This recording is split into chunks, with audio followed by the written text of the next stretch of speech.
Democratic Senator Elizabeth Warren has a meltdown on live TV when this CNBC reporter calls her out for actively rooting against America in this Iran conflict. This is what good journalism looks like. Take a look. I wanted to ask you about Iran because you've been very outspoken lately against the president and the war.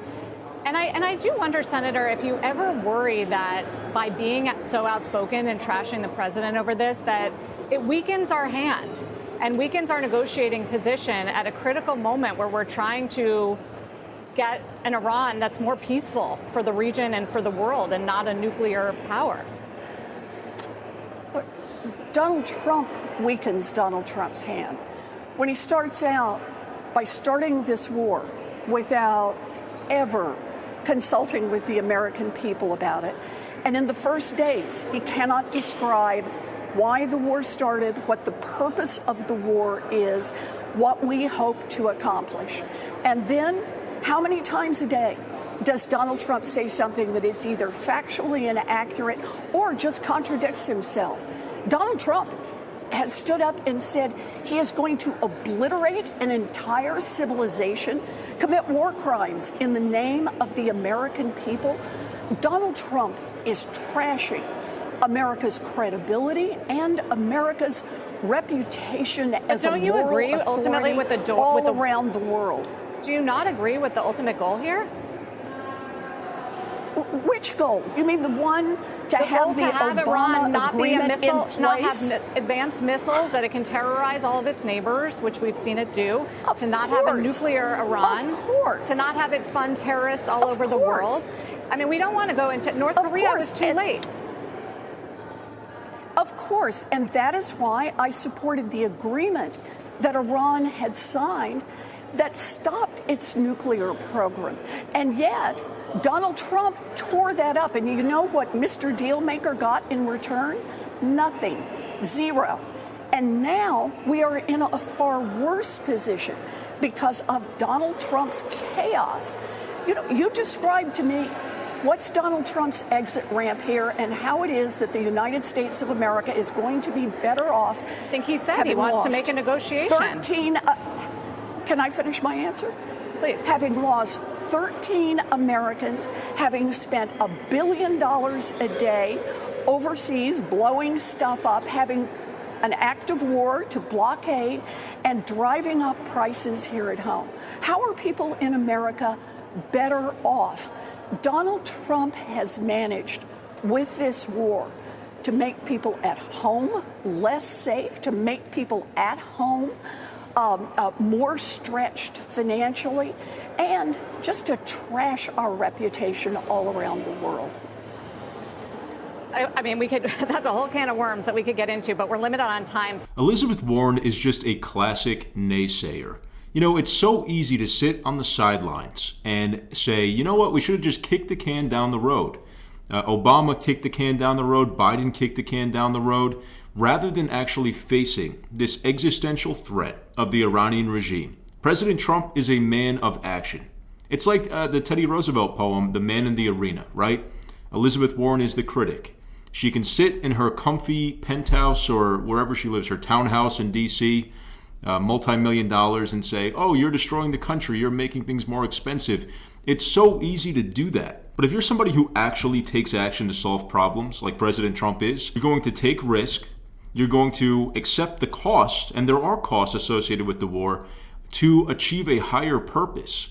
And that's what President Trump has decided his administration is going to undertake. This is one of the biggest risks of his entire administration, but he's not doing it for fun. The Iranian regime has killed over 1,000 Americans. They have threatened our allies. They threatened us with a nuclear program that, if it came to fruition, they would point at America and America's allies and try to destroy the West. President Trump has said this is unacceptable. We need to act now to eradicate this threat. Don't get it wrong. The Democrats are having a field day with this. They are celebrating the chaos, the rising gas prices. They don't actually care. They're not affected by it, first of all. Most of these people, especially Elizabeth Warren, are multimillionaires. They're not really affected by the cost of this war. But they can use it to weaponize against President Trump to win political points right ahead of the midterms here. That's another piece of this. The midterms are coming up this year. If President Trump was purely focused on political strategy, he would not have done this at the time that he did. But, as I said, he has a higher goal in mind. He's trying to deal with this problem once and for all. And there are costs to that. But the Democrats love this, and they know that they can use it just by sitting on the sidelines and criticizing every single time something gets a little complicated or doesn't go exactly according to plan. They can say, wow, look at that, Trump's an idiot, or he failed at negotiating, or he's being reckless. We're talking about war here. Can we at least agree, if you are a United States senator, if you're one of our political leaders, that you are on the side of America when we are in a military conflict with a foreign adversary? So many of these Democrats and people in the media are actively rooting against America's success. They want us to lose because it means a political defeat and possibly an irreparable political defeat for President Trump and his administration. They know that it'll be easier to trash his legacy, to attack him, to attack anybody, his successor in 2028, if this war goes badly. And that's why you see so much of the anti-American rhetoric on the left here, because this is a gold mine for them in terms of political points and political strategy. President Trump is not prioritizing political points and political strategy. He's prioritizing doing what is right for America on the world stage with foreign policy. If you're a Democrat right now and if you hate President Trump, you should be rooting for as little casualties as possible and the total elimination of Iran's nuclear threat to the world. There should be consensus on that, but there isn't.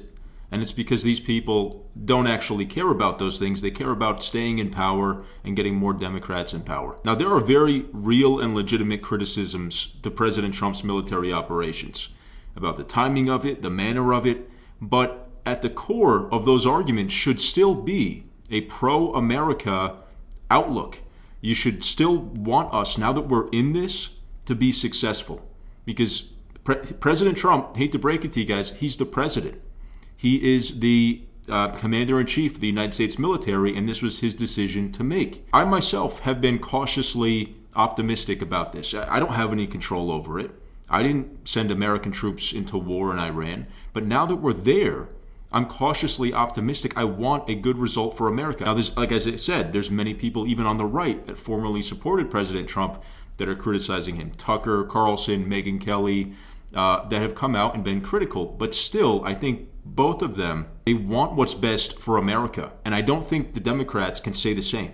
You know, I don't believe it when Elizabeth Warren says that she is concerned about the American people and their consumer cost and their safety and all of this, when she supported letting in tens of millions of illegal migrants into this country and a slew of other policies, soft on crime policies that make American cities some of the most dangerous places in our country. I'm just not buying it, that she has a real concern for the American people or an America First policy. This is all political leverage and political points, and it's disgusting to see. President Trump right now is working to negotiate a permanent, lasting ceasefire.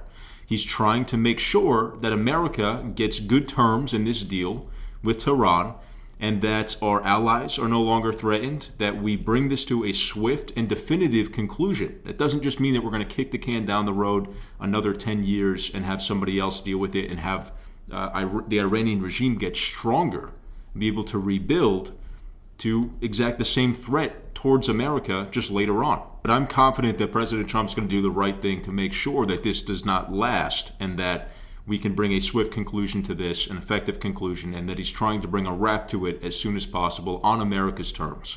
But I want to hear what your guys' thoughts are about this in the comments. What do you think about Elizabeth Warren's rhetoric towards President Trump in the Iran operations? Let me know. If you guys liked the video, please leave a like and subscribe to the channel. Thank you so much for watching, and I'll see you next time.